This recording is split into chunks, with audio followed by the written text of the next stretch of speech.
తొలి ఏకాదశి సందర్భంగా ఇంద్రకీలాద్రిపై ఉన్న దుర్గమ్మకు విజయవాడ ఎంపీ కేశినేని శివనాథ్ భార్య జానకి లక్ష్మి సారె సమర్పించారు. స్పృహప్తి చారిటబుల్ ట్రస్ట్ మహిళతో కలిసి పసుపు, కుంకుమ, పూలు, పండ్లు, పట్టు వస్త్రాలు, మిఠాయిలు, చలిమిడి అమ్మవారికి నివేదించారు.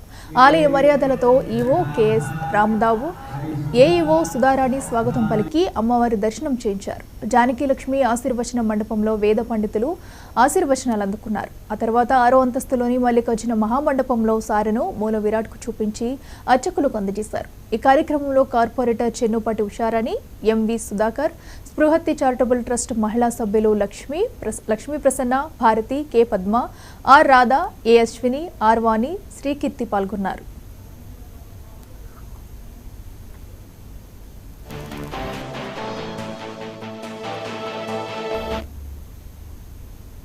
తొలి ఏకాదశి సందర్భంగా ఆదిలాబాద్ జిల్లాలోని